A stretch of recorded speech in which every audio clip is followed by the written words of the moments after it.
ter o cabelo dela, ver o cabelo dela, tocar no cabelo dela, sentir o cheiro do cabelo dela, ser o cabelo dela, ter o cabelo dela na... Olá, eu sou a Thay. E eu gosto de fazer análises de personagens fictícios como se eles fossem pessoas da vida real, porque assim a gente consegue fazer reflexões sobre nós mesmos e o mundo ao nosso redor. E, sinceramente, minha vontade durante todo esse episódio era bater a minha cabeça na parede toda vez que ele abria a boca pra falar. Eu irei guardar esse rancor contra vocês pro resto. Olá, eu sou a Thay. Se você é um inscrito novo, seja muito bem-vindo ao meu canal. E se você é um inscrito retornando, seja muito bem-vindo de volta. Eu não sei se vocês sabem, mas homens não são de muita ajuda quando a gente tá doente. Porém, em outros momentos eu queria bater a cabeça dela na parede. E eu vou fazer um pequeno adendo pra falar do Big. Eu sou a Thay. E aqui nesse canal eu gosto de fazer reflexões sobre personagens fictícios como se eles fossem pessoas da vida real. Porém, a minha reação hoje é sobre as minhas impressões assistindo Sex and the City pela primeira vez, agora, 2025.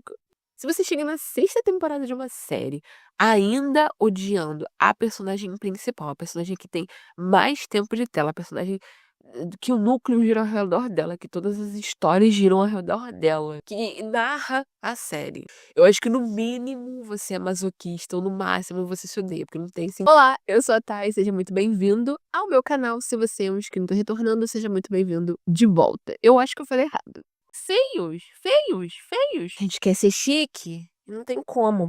Olá, eu sou a Thay e nos últimos 6 meses eu assisti a série Sex and the City. Muito possivelmente irei decepcionar alguns de vocês com as minhas considerações sobre essa temporada da série.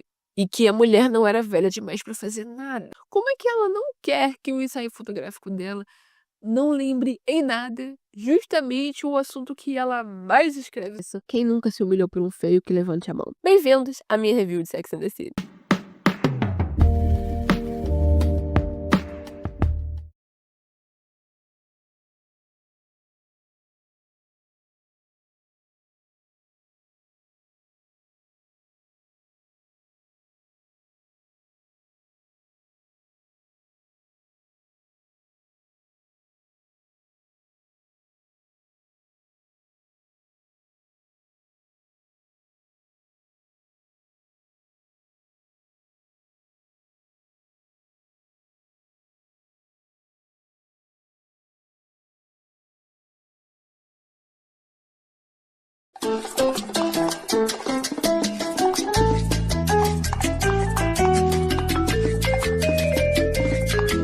Então, eu fiquei pensando, tá, por que que eu nunca assisti Sex and the City? O que que foi que me impediu? O que que foi que me prendeu? Que me levou a não entendo por que que eu não sou fã de Sex and the City. E nos primeiros 5 minutos, eu descobri por que que das poucas vezes que eu tentei sentar pra assistir essa série, eu nunca continuei. Porque a Carrie fala com a câmera. Bom, o que eu achei dessa uma primeira temporada? Ela é uma primeira temporada e como todas as primeiras temporadas de série, no comecinho ela é tipo um potro quando ele acaba de nascer e não consegue andar e cai direito, entendeu?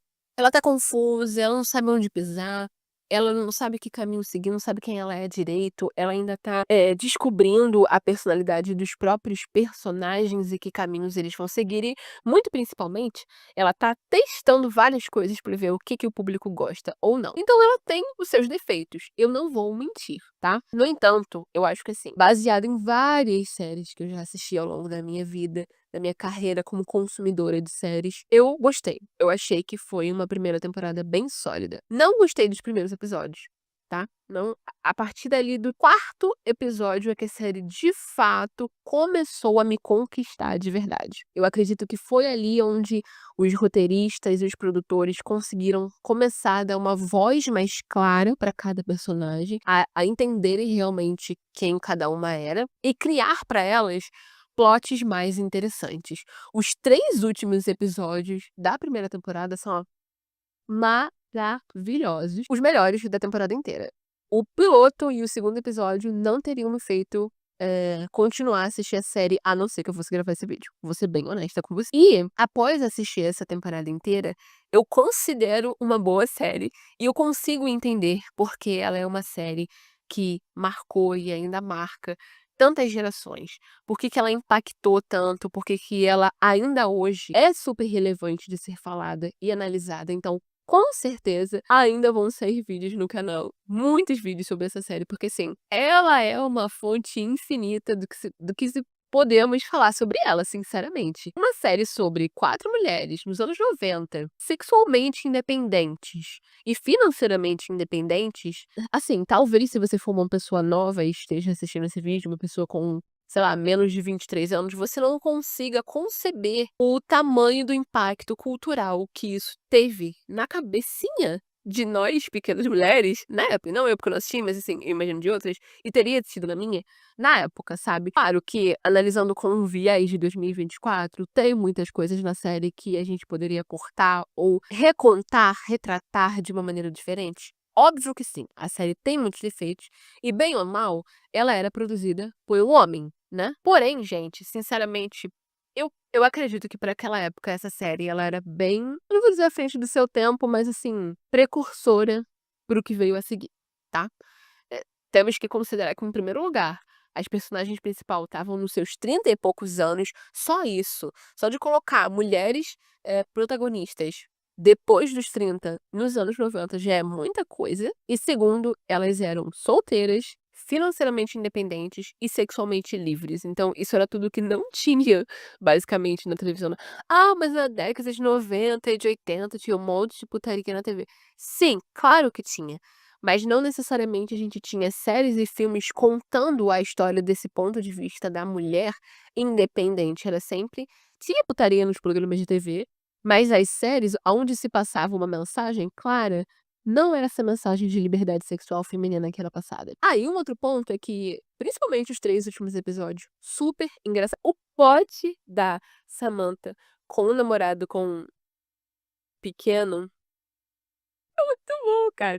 Não dá, a cena dela chorando é absolutamente maravilhosa. A cena dela desesperada com as amigas no banheiro. Eu amo os momentos em que alguma delas está em conflito e todas as outras saem desesperadas atrás da amiga.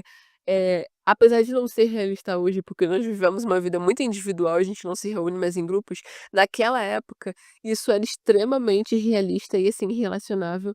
E eu consigo fazer um retorno pra minha infância e adolescência em várias vezes em que, sei lá, eu ou alguma das minhas amigas tinha um problema e era tudo era muito urgente, muito desesperador, e a gente se reunia, tipo, sei lá, no banheiro da escola, por exemplo, pra tentar analisar o que eu lembro de uma vez em que uma amiga minha, teve uma briga com o namorado e ela me ligou enquanto eu estava na escola, a gente não estudava na mesma escola. E eu saí de sala e passei um tempo de aula inteiro no corredor conversando com ela, ao invés de prestar atenção na aula. Porque naquele momento a briga dela com o namorado era mais importante do que a minha aula de, sei lá, sociologia. Enfim, eu achei muito engraçado. E eu achei interessante também essa ideia da gente, em teoria, ter uma personagem principal, que seria a Carrie, que carrega, em teoria, deveria carregar o plot mais sozinho, mas ao mesmo tempo cada uma tem o seu plot separado e, na verdade, todas as 4 carregam a série juntas, porque se não fossem as anedotas, as coisas que acontecem. Gente, a minha gata, ela tá na janela. Bel, vem pra cá. Desce, por favor, que eu tô preocupada. Vem pra cá, vem. Ps, ps. Ai, sem me arranhar.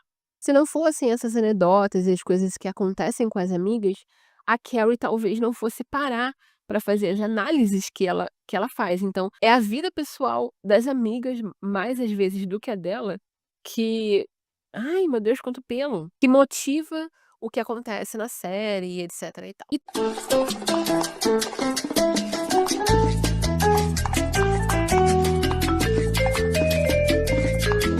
Bom, vamos lá. O que eu achei da segunda temporada de Sex and the City? Assim, claramente, obviamente, existe uma evolução notável da primeira pra segunda temporada. Se eu tivesse que comparar, isso eu posso comparar as 2 até agora, porque eu não terminei a terceira ainda, a segunda temporada é a melhor temporada da série pra mim até agora. Os subplots das personagens são melhor construídos.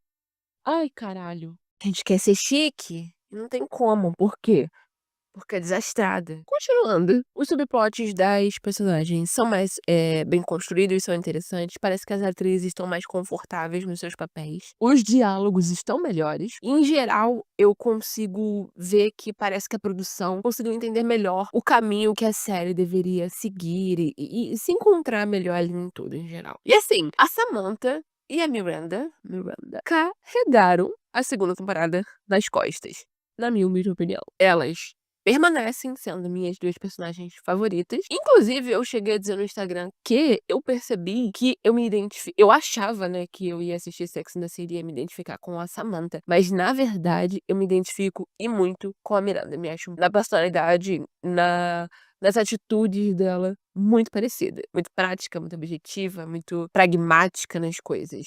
E com muita dificuldade de baixar a guarda, de mostrar suas emoções, etc. Mas ao mesmo tempo insegura. Dito isso, no primeiro episódio da segunda temporada, quando elas estão num brunch e a Miranda surta e diz que ela estava cansada de ouvir as amigas só falando de homens, elas só conversavam de homens e tal. Será que elas, 4 mulheres inteligentes, não tinham mais nenhum outro assunto pra falar que não macho?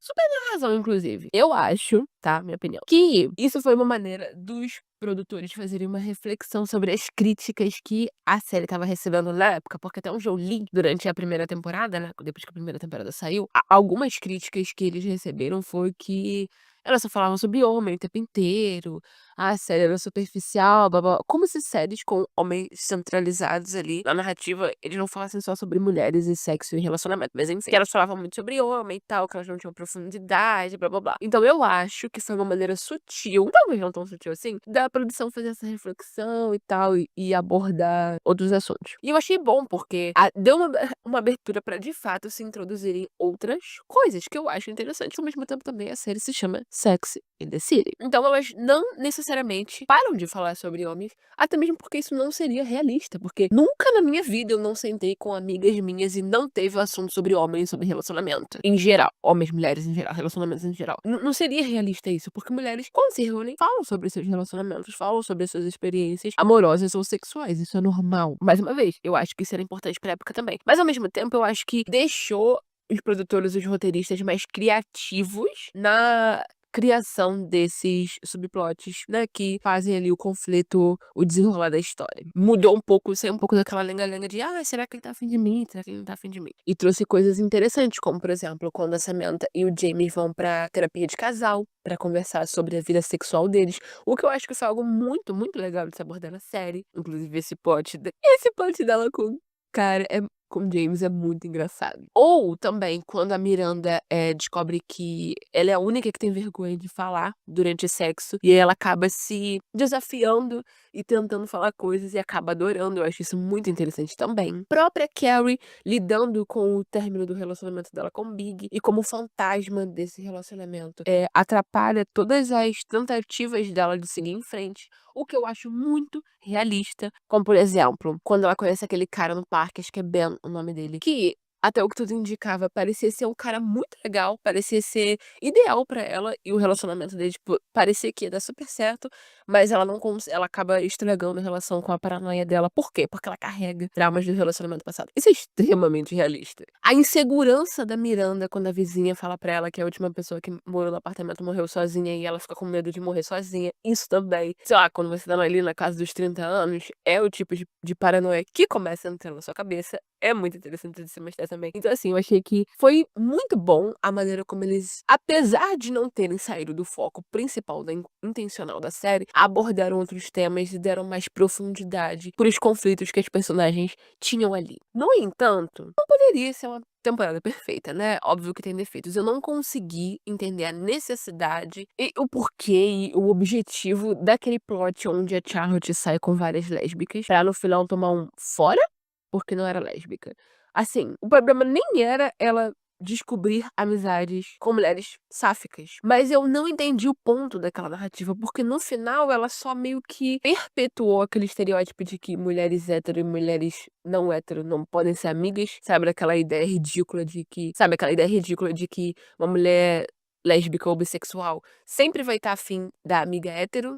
Não entendi, porque ficou parecendo que a ideia era dizer que mulheres lésbicas e mulheres hétero não podem ser amigas. Sabe, um bagulho meio nada a ver. Até pra época, ainda assim, achei nada a ver. Outra coisa que eu achei ruim dessa temporada, eu sei que fumar ainda não era visto como uma coisa ruim naquela época, o fumo tava no auge da estética, mas caramba, a Kelly fuma muito nessa temporada. E eu não sei se foi intencional pra mostrar como ela estava extremamente estressada, emocionalmente desestabilizada, desestruturada durante esse término, e aí, em resposta, o vício dela em cigarro se deteriorou muito. Eu não sei se isso foi intencional, mas se era essa a intenção, foi muito bem feito, porque ela fumou tanto nessa temporada que me irritou, e geralmente isso não me incomoda. Se ela tá em 60 cenas, em 58 ela tá com um cigarro na mão. E na primeira temporada tinham mais cenas onde ela, sei lá, pegava um cigarro, acendia o cigarro, mas não eram tão as cenas inteiras com ela fumando, enquanto na segunda temporada ela tá fumando muito. Eu não sei, foi com preguiça de procurar se a Jessica Parker fumava de verdade no set mesmo, parece que sim. E se ela não fumava antes de gravar essa série, com certeza ela passou a fumar depois, porque puta que pariu. Um outro erro gravíssimo, na minha opinião, da segunda temporada é: de quem foi a ideia de alisar o cabelo da Carrie? De quem? O cabelo ondulado, crespo, com frizz, com volume da Carrie carregou a primeira temporada nas costas. Por que motivo você tiraria o artifício estético mais poderoso dessa? Eu não entendo. Eu não entendo. Não é que o cabelo dela fique feio, liso, mas ele fica tão maravilhoso, natural. E acho que me atinge, me irrita num ponto, porque quando eu era criança, meu sonho era um dia acordar e meu cabelo ter se tornado ondulado. Meu sonho era ter um cabelo igual o da Carrie quando eu era criança. Eu tentava, fazer onda no meu cabelo e fazer babyliss e cachear meu cabelo de todas as formas possíveis, porque eu odiava o fato dele não ficar com onda, não pegar um cacho. Então, assim, talvez isso me atinja num trauma sensível dentro de mim, não sei. Uma outra coisa que eu quero falar, e um adendo, assim, vamos deixar uma coisa clara, Sex and the City é uma série muito estética, então, ao longo de término de todas as temporadas, eu vou falar sobre beleza, sobre achar uma pessoa bonita ou achar uma pessoa feia. Tá, isso é um fato, ok? Ok. Eu não consigo entender por que eles trazem atores pra fazer os interesses românticos que não estão na mesma categoria estética dessas mulheres. Eles trazem uns caras feios, feios, feios, pra serem os pares delas. E aí, eu não sei se é meu gosto pessoal ou se é, não sei, a moda da época, ou se de fato eles são feios. Me diga se você também achava os caras que eles trazem como interesses amorosos pra elas feios. Porque assim, eu não me sinto atraída, eu não acho o Big atraente, mas eu não considero ele empiricamente feio, tá? Ele tudo bem. Mas outros atores que eles trouxeram, colocam nesses papéis dentro da temporada de grandes galãs que elas saem e tal, eu tenho muita dificuldade de acreditar na história e entrar na história, porque eu não consigo enxergar eles como galãs. E aí me entra em conflito, porque eu não sei se é meu gosto pessoal, se eles são de fato não muito bonitos, ou se simplesmente elas são tão bonitas que qualquer homem que você coloca do lado delas fica parecendo feio. Eu não sei, porque eu acho elas absolutamente lindas. Todas as 4. Ah, e me dá ainda mais raiva, porque quando elas são sacaneadas por algum cara que elas estão saindo no subplot e tal, eu fico tipo: "Caraca, mais uma vez elas foram passando a perna por um feio", tipo, outra coisa que eu achei positiva, que eu esqueci de mencionar, que nessa segunda temporada, pelo menos, as cenas íntimas, elas são mais pro lado cômico, mais engraçadas, do que elas são sexualizadas. As cenas de sexo, elas servem mais como um plot cômico ali, sempre acontece alguma coisa engraçada, tipo quando os pais do cara que a Miranda tá saindo aparecem enquanto eles estão transando, menos do que a coisa, aquela montagem com a Karen falando no fundo e com elas aparecendo nuas e tal. O que eu descobri interessantíssimo, que eu não tinha reparado quando eu assisti a primeira e segunda temporada, que a única que não aparece nua na série é a Sarah Jessica Parker, porque ela colocou no contrato dela que ela não queria gravar cenas nuas. Eu achei isso muito interessante, porque eles construíram de uma forma que eu não consegui perceber que ela era a única que não aparece nua, talvez só se eu tivesse procurado especificamente por isso. Mas aí, depois que eu soube dessa informação, que eu fiz essa reflexão e falei: de fato acontece". Achei que eles disfarçaram isso muito bem, eu nunca tinha percebido que a Carrie é a única que não aparece nua. Ah, e o que que o pai da Blair de Gossip Girl estava fazendo nessa temporada?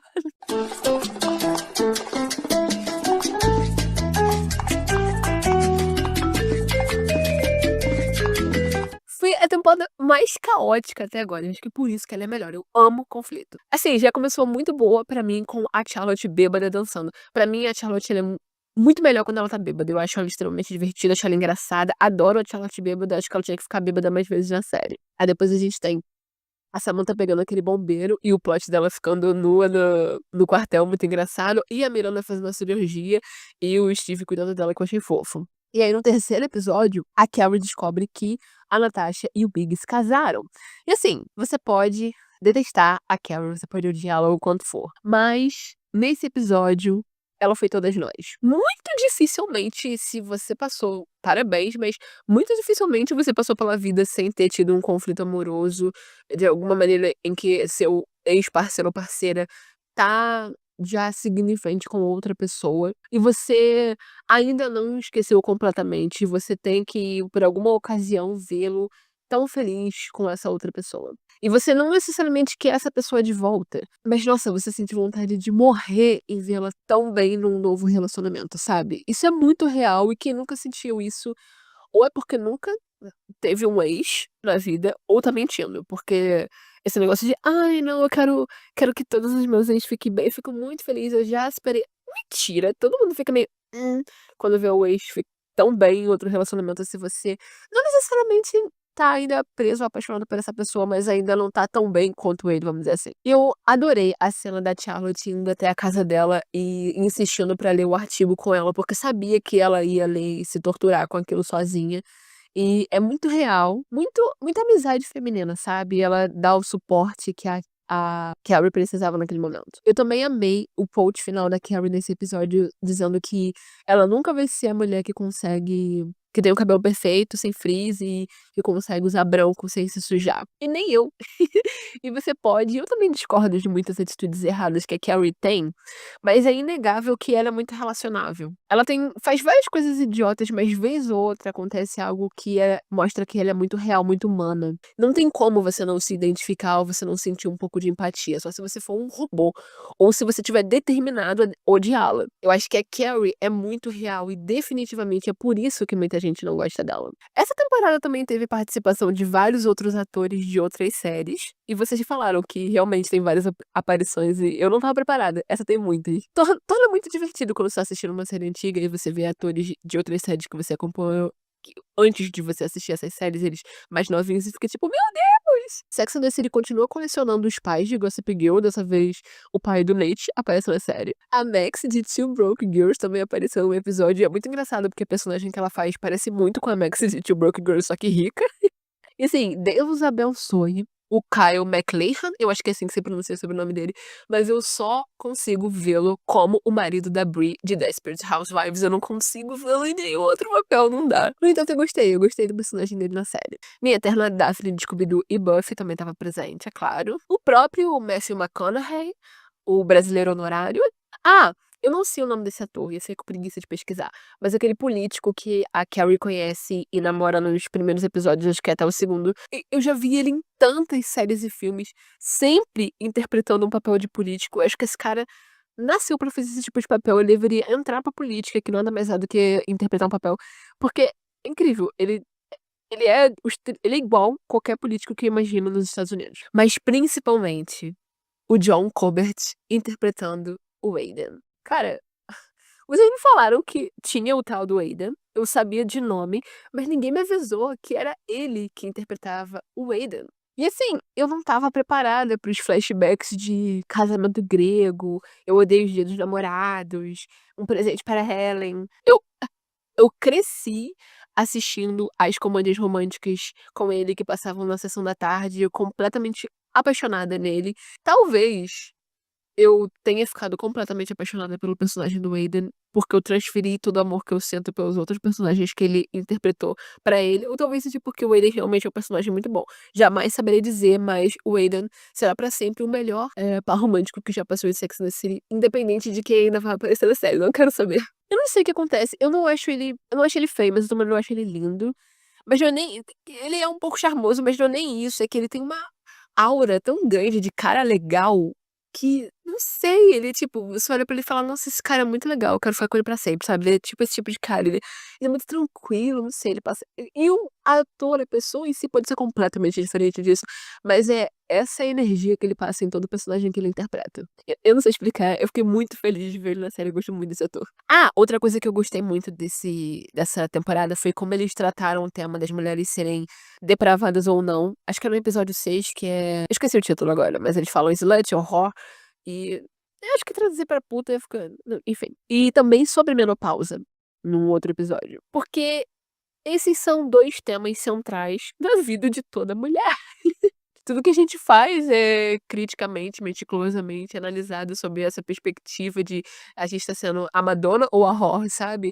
A boazinha, angelical, a pura pra casar ou a puta que é só pra, né, usar e jogar fora. Cada gesto, cada roupa, cada cor errada que a gente veste diz isso sobre a gente em algum momento da nossa vida. É uma pauta muito real e muito, muito feminina e que eu achei importantíssima de ser comentada, principalmente porque é uma série onde mostra mulheres tendo tanto sexo, e essa é uma das características usadas pra apontar que uma mulher ela não é, como eu poderia dizer, certa, não é direita, não é pra casar, etcétera. E o segundo ponto, na questão da abordagem da menopausa, é ótimo também, porque as mulheres também estão numa constante neurose com o próprio relógio biológico e o medo de envelhecer, e a gente tá constantemente sendo dita que a gente tem que se preocupar, que a gente tem prazo de validade, enquanto os homens têm todo o tempo do mundo. O homem amadurece tarde, tardinho, por isso que ele é infantil. Ah, o homem ele envelhece como vinho, por isso que os caras mais velhos são muito bonitos, enquanto mulheres mais velhas não são. Tudo isso eu achei muito importante de ser dito, eu gostei de como eles lidaram com o assunto. E eu gosto como eles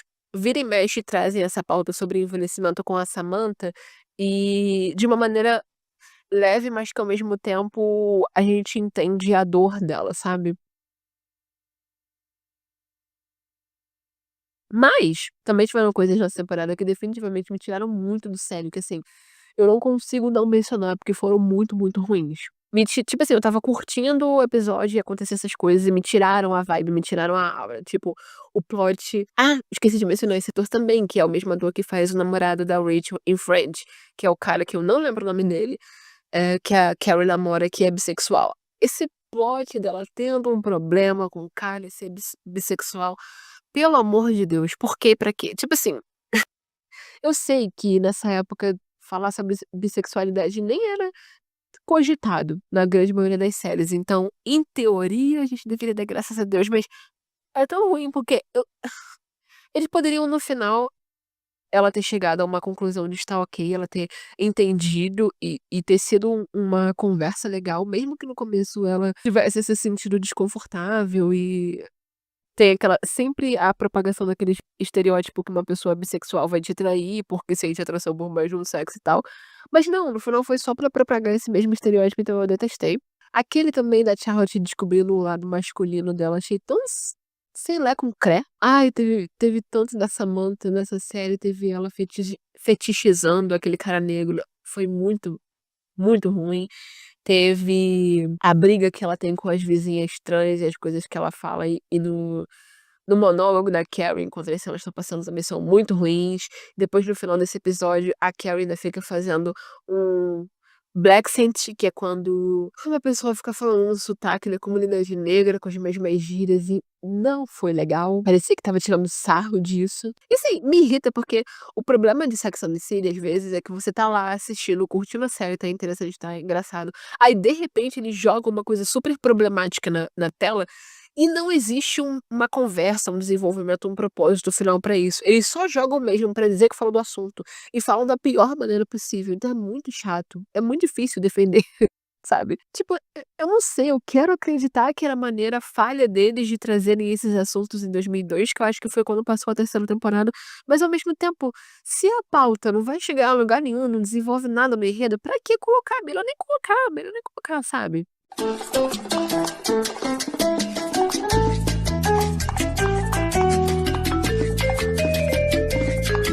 Acho que a quarta temporada ela teve um ar mais dramático, um pouco mais sério do que qualquer outra que eu assisti até agora. Eles realmente pegaram os temas e trouxeram reflexões muito interessantes, muito importantes sobre através dos conflitos dos personagens, por exemplo.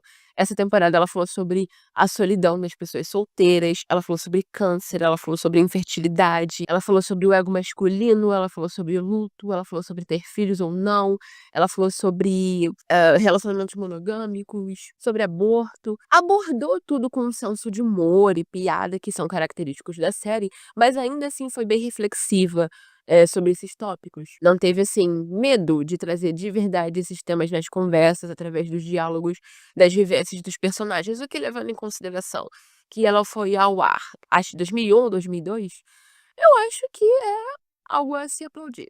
Eu acho que eles foram conscientes nas conversas. E eu preciso fazer uma menção honrosa ao episódio onde a mãe da Miranda morre, porque assim, que episódio bem executado. Não só dentro das nuances de você lidar com a situação, mas dentro das personalidades de cada personagem. Eu já tô comentando aqui, acho que desde a segunda temporada, como eu me identifico muito com a personagem da Miranda, e eu me vi muito nela nesse episódio, principalmente porque eu passei pela mesma situação que ela e reagi muito que da mesma forma, sabe, não querer sobrecarregar as minhas amigas, mas e não querer pedir ajuda, mas ao mesmo tempo esperar que elas estivessem ali pra mim naquele momento pra me dar suporte. Eu acho que eles retrataram isso muito bem na Miranda. Cada uma delas reagiu de maneira tão diferente, mas tão verdadeiramente elas, as personagens, que eu acho que ficou bem perceptível ali como cada uma tem a sua voz, como cada uma tem as suas características separadamente da outra. E isso tornou a história muito realista. A Charlotte hiperfocando naquele arranjo de flores, que eu não lembro o nome agora, pra colocar aí e na cesta, e como isso expressava como elas se sentiam naquele momento pra Miranda, mas aí quando ela encontra com ela se torna bem maternal e dá aquele abraço na amiga. Ela é muito emotiva, mas ao mesmo tempo ela não sabe externar os sentimentos dela sem sobrecarregar as outras pessoas, então ela foca em tarefas. A Carrie completamente perdida sobre o que dizer ou sobre o que fazer, mas ao mesmo tempo muito propensa a aceitar fazer qualquer coisa que a Miranda pedisse pra ela, tipo, ela definitivamente não sabia o que fazer, mas ela também faria qualquer coisa pela amiga naquela situação. A Samantha desesperada, de medo de baixar a guarda e se permitir sentir a dor junto com a amiga naquela situação, mas que no final acabou se rendendo e aquele, "eu sinto muito", que ela fala pra Miranda, que ela balbucia pra Miranda à distância, diz muito mais do que só "eu sinto muito", diz o quanto ela ama a amiga e o quanto ela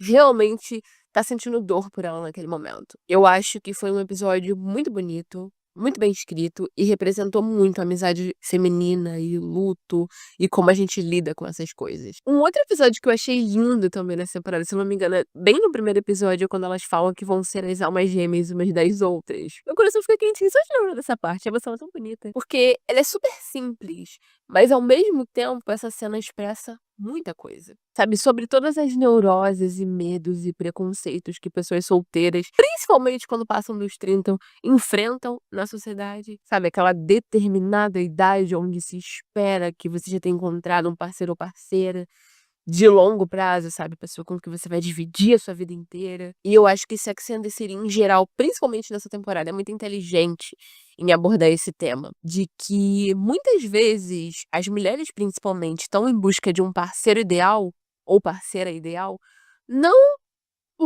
só porque elas sentem que querem um parceiro, mas porque acham que precisam de um para dar continuidade à vida. Só porque cresceram ouvindo que ao chegar naquela idade elas já deveriam ter encontrado essa pessoa, ao invés de entender que tá tudo bem se o seu parceiro de vida não for um parceiro romântico, se for um amigo, por exemplo. Seu parceiro de vida é simplesmente alguém que você pode contar em qualquer situação. Também foi uma temporada onde não poderia ficar mais evidente como os produtores eram completamente obcecados pelo Big e pela infelicidade da Carrie. Assim, é absolutamente impossível pra eles deixar esse personagem de lado, eles simplesmente não conseguem. Eles não conseguem fazer a Carrie evoluir ou amadurecer ou ser feliz simplesmente. Ela sempre tem que regredir tudo que ela conquistou quando ela encontra com ele de novo. E assim, pra mim já deixou de ser irritante, já se tornou chato e vira uma parte da série onde é maçante de assistir, sabe, é maçante de assistir o Big e a Carol de novo nesse mesmo ciclo tóxico, vicioso dos 2 e tipo, dá vontade de pular essas cenas. Bota eles juntos logo de uma vez ou então tira ele da série, sabe, esse joguinho já tá enchendo o saco.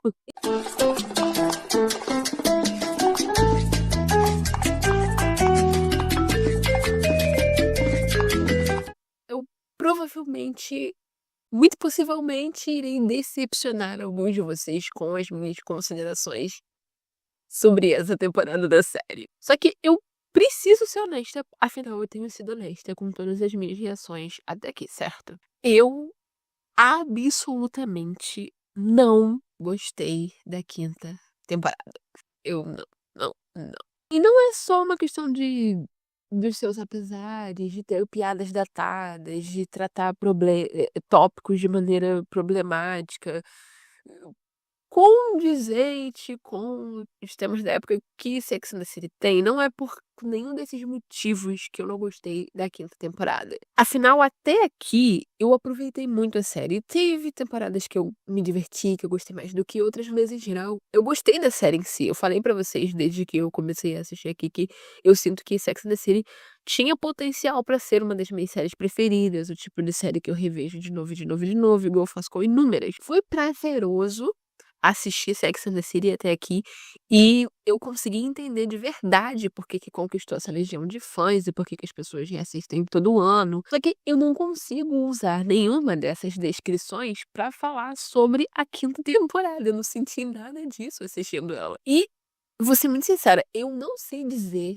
se tem algo empiricamente nela que me fez não gostar. Eu só achei ela muito chata, chata ao ponto de eu honestamente ter tido muita dificuldade em conseguir juntar pedaços, fatos sobre pra poder falar nesse vídeo, porque eu não consegui reter essa temporada direito. Eu acabei tendo que assistir 2 vezes pra eu conseguir simplesmente fazer esse vídeo. Eu não conseguia reter a temporada na minha cabeça, sabe, de tão ruim que eu considerei assisti-la. Eu não consegui me envolver, não me prendeu, não me interessou, e eu definitivamente teria largado ela. Eu quase larguei Sex and the City em vários momentos, tipo, nessa temporada.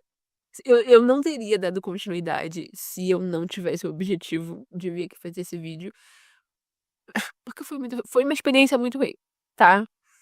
Ah, sei lá, foi uma experiência muito ruim, porque tinha alguma coisa, a série era muito mal feita, muito ruim, tinha alguma coisa específica. Não, ela só foi muito chata.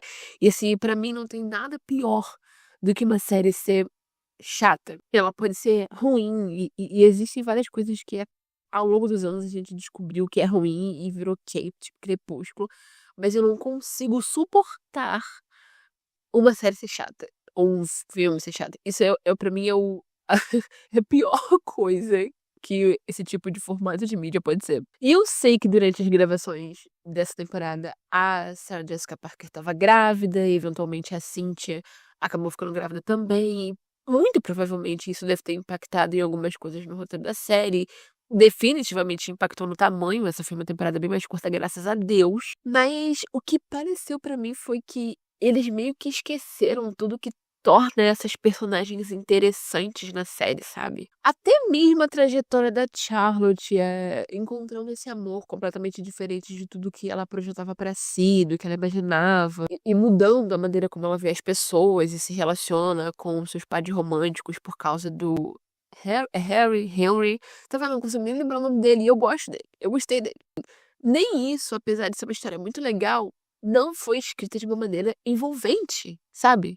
Nem isso me fez ter vontade de continuar assistindo.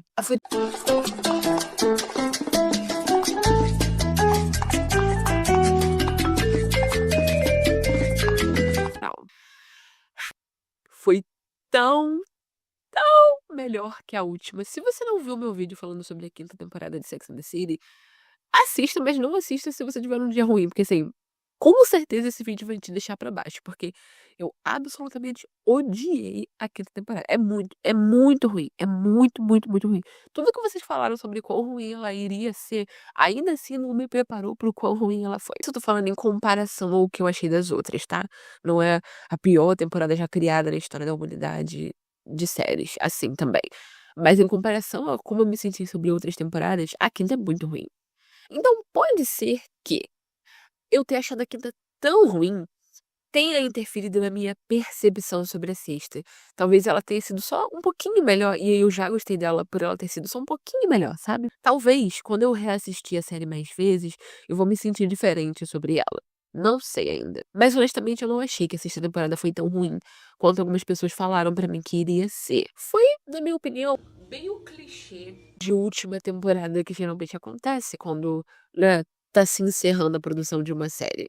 Quer dizer, quando costumava acontecer antigamente, que a produção de séries mudou muito hoje em dia. Eu achei que, em geral, eles abordaram temas muito interessantes e exploraram alguns personagens. Eu gostei da maneira como eles exploraram alguns temas e personagens. Por exemplo, quando a Carrie é é obrigada a tirar os sapatos dela daquele chá de bebê que ela vai e alguém rouba o par de Manolos Blahnik novinhos que ela tinha acabado de comprar. É muito claro ali naquele episódio que não é uma discussão sobre sapatos, nem sobre dinheiro. Desde a estética, tudo do apartamento, a profissão do casal que ela vai lá visitar, e a conversa que eles estão tendo ali sobre casas nos Hamptons e viagens e tal, fica muito claro que todo mundo ali tem dinheiro pra comprar um outro par daquele sapato pra Carrie. Ninguém vai sentir falta desse dinheiro. É mais um comentário sobre como a vida das mulheres é valorizada ou não com base se elas se conformam ou não com as normas societárias que são esperadas delas, com as expectativas tradicionais que, né, se colocam nas mulheres, tipo, encontrar parceiro, noivar, casar, ter filhos, etc. E levanta um comentário muito interessante sobre isso, que é muito legal da gente parar pra pensar.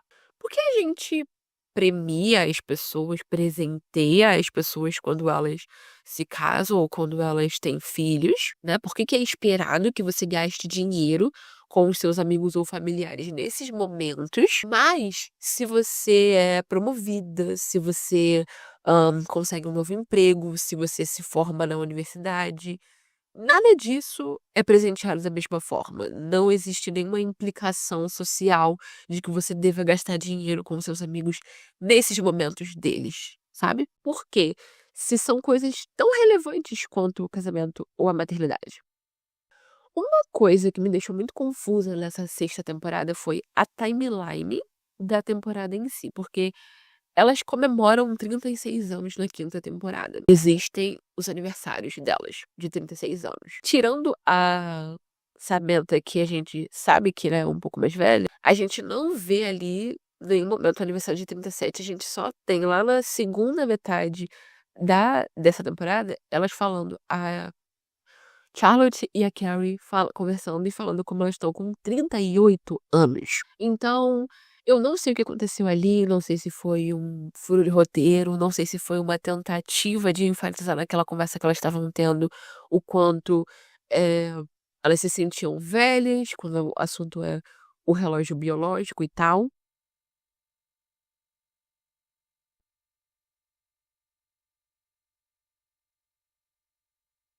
Eu não sei também se foi uma escolha para fazer parecer que havia passado muito tempo desde os acontecimentos da quinta temporada, afinal, a sexta temporada ela foi dividida em 2 partes, ela teve um hiatus no meio dela, né, 6A e 6B, então talvez tenha sido uma escolha proposital, talvez tenha sido um artifício para enfatizar o questionamento da Carrie se ela queria ter filhos ou não, por causa dessa questão de se eu quero ter filhos biológicos, se eu quero engravidar o meu tempo tá acabando. Eu não sei qual foi a intenção, mas me deixou um pouco confusa quando elas falaram que tinham 38 anos. Eu falei: "Pera, quanto tempo eu perdi?".